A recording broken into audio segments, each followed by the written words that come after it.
Hello, my dear friends. Welcome back to Storybox 2022.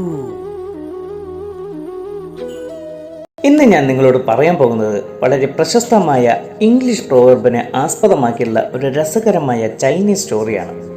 ഈ ചാനലിൽ already പറഞ്ഞിട്ടുള്ളതാണ്, എങ്കിലും ഞാനതൊന്ന് പൊടി തട്ടിയെടുത്ത് ഇംഗ്ലീഷിലും മലയാളത്തിലുമായി നിങ്ങളുടെ മുമ്പിൽ എത്തിക്കുകയാണ്.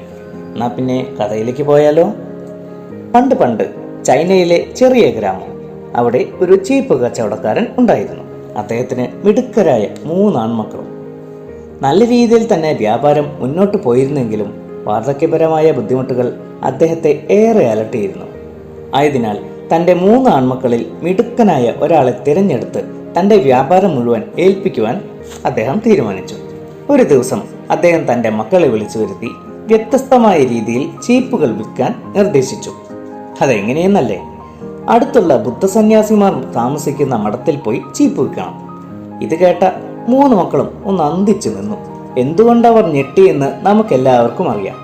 ബുദ്ധസന്യാസിമാർ എല്ലാവരും തന്നെ തലമുണ്ടനം ചെയ്തവരാണ്. അവർ താമസിക്കുന്നിടത്ത് പോയി അവർക്ക് തന്നെ ചീപ്പ് വിൽക്കുക എന്ന് പറഞ്ഞാൽ വിജയൻ ദാസനോട് പറഞ്ഞ പോലെ എത്ര സുന്ദരമായ നടക്കാത്ത സ്വപ്നം തന്നെയാണ്. എങ്കിലും അച്ഛൻ ഒന്നും കാണാതെ ഇങ്ങനെ പറയില്ലെന്ന് അവർക്ക് 3 പേർക്കും അറിയാമായിരുന്നു.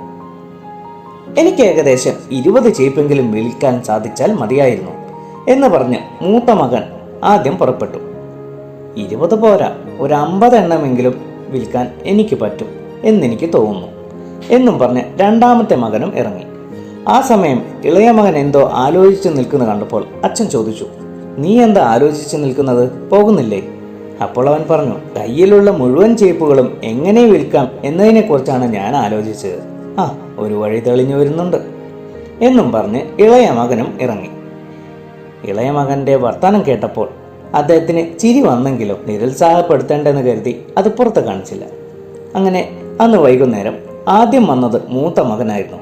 പറഞ്ഞതുപോലെ തന്നെ അവന് 20ഓളം ചീപ്പുകൾ വിൽക്കാൻ സാധിച്ചു. ഇതെങ്ങനെ സാധിച്ചു എന്ന അച്ഛന്റെ ചോദ്യത്തിന് അവൻ പറഞ്ഞ മറുപടി ഇതായിരുന്നു: ചീപ്പുകൾ കൊണ്ട് മുടി ചെയ്യാൻ അവർക്ക് സാധിക്കില്ല, പകരം പുറഞ്ചൊറിയാനും മറ്റും ഉപകാരപ്പെടുമെന്ന് പറഞ്ഞതിനാൽ ഞാൻ മനസ്സിൽ കരുതിയ പോലെ 20ഓളം ചീപ്പുകൾ എനിക്ക് വിൽക്കാൻ സാധിച്ചു. കൊള്ളാം മോനെ എന്ന് പറഞ്ഞ് അച്ഛൻ മകനെ അകത്തേക്ക് കൂട്ടിക്കൊണ്ടുപോയി. അല്പനേരം കഴിഞ്ഞ് രണ്ടാമത്തെ മകൻ വന്നത് 50ൽ പരം ചീപ്പുകൾ വിറ്റതിന് ശേഷമാണ്. ചീപ്പ് വിറ്റ രീതിയെപ്പറ്റി ആരാഞ്ഞപ്പോൾ അവന്റെ മറുപടി ഇതായിരുന്നു: ചീപ്പുകൾ അവർക്ക് ഉപകരിക്കില്ല, പക്ഷേ അങ്ങോട്ടേക്ക് വരുന്ന തീർത്ഥാടകർക്ക് മുടി ചീകി മിനുക്കി ഒതുക്കിക്കെട്ടാൻ ഇത് ഉപകരിക്കും എന്ന് പറഞ്ഞതിനാലാണ് എനിക്ക് ഇത്രയും ചീപ്പുകൾ വിൽക്കുവാൻ സാധിച്ചത്.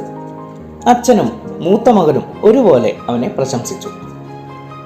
അല്പം വൈകിയാണെങ്കിലും കൊണ്ടുപോയ എല്ലാ ചീപ്പുകളും വിറ്റിട്ടുള്ള ഇളയ മകന്റെ വരവ് കണ്ടപ്പോൾ 2 ചേട്ടന്മാരോടൊപ്പം അച്ഛനും കാര്യമായിട്ട് തന്നെ ഒന്ന് ഞെട്ടി. തുടർന്ന് തന്റെ വിൽപ്പന രഹസ്യം അവൻ വെളിപ്പെടുത്തി. ശ്രീബുദ്ധന്റെ മഹത് വചനങ്ങൾ ഈ ചീപ്പുകളിൽ എഴുതി അവിടെ വരുന്ന തീർത്ഥാടകർക്ക് നൽകുക. അങ്ങനെ ചെയ്താൽ ഓരോ ദിവസവും മുടി ചീകുന്നതോടൊപ്പം അവർ ഈ വചനങ്ങൾ കാണുകയും എന്നും ഓർക്കുകയും ചെയ്യും. ഇങ്ങനെ ഒരു കാര്യം ഞാൻ അവരോട് പറഞ്ഞപ്പോൾ പിന്നെ ചീപ്പുകൾ വിൽക്കാൻ എനിക്കധികം ബുദ്ധിമുട്ടേണ്ടി വന്നില്ല. ഇളയ മകന്റെ ലക്ഷ്യബോധവും ബുദ്ധിസാമർഥ്യവും കണ്ട് അച്ഛനും മൂത്ത 2 ചേട്ടന്മാരും അവനെ ഒരുപാട് പ്രശംസിച്ചു. ആ അച്ഛന് പിന്നെ കൂടുതലൊന്നും ആലോചിക്കേണ്ടി വന്നില്ല. വ്യാപാര ചുമതല മുഴുവൻ ഇളയ മകനെ തന്നെ ഏൽപ്പിച്ചു. നമുക്കൊരു ലക്ഷ്യബോധമുണ്ടെങ്കിൽ നാം അതിനുവേണ്ടി നിരന്തരം പ്രയത്നിക്കുകയാണെങ്കിൽ അത് വിജയിക്കുക തന്നെ ചെയ്യും. ഇവിടെ ഇളയ പുത്രന്റെ ലക്ഷ്യം മുഴുവൻ ചീപ്പുകൾ എങ്ങനെയെങ്കിലും വിറ്റഴിക്കുക എന്നതായിരുന്നു. അതിനായി അവൻ ചിന്തിക്കുകയും പരിശ്രമിക്കുകയും അവസാനം ലക്ഷ്യത്തിലെത്തുകയും ചെയ്തു. Where there is a will, there is a way. Dear friends, ഇത്രയുമാണ് ഇന്നത്തെ കഥ. എങ്ങനെയുണ്ട്? നിങ്ങളുടെ അഭിപ്രായങ്ങളും നിർദ്ദേശങ്ങളും കമന്റ് ബോക്സിൽ രേഖപ്പെടുത്തുക. അതേസമയം പുതിയ കൂട്ടുകാർ എല്ലാവരും ചാനൽ സബ്സ്ക്രൈബ് ചെയ്യാനും ബെൽ ഐക്കൺ ക്ലിക്ക് ചെയ്യാനും വിട്ടുപോകരുത്. അപ്പോൾ നല്ലൊരു കഥയുമായി വീണ്ടും കാണാം. Until then, bye from Storybox 2022.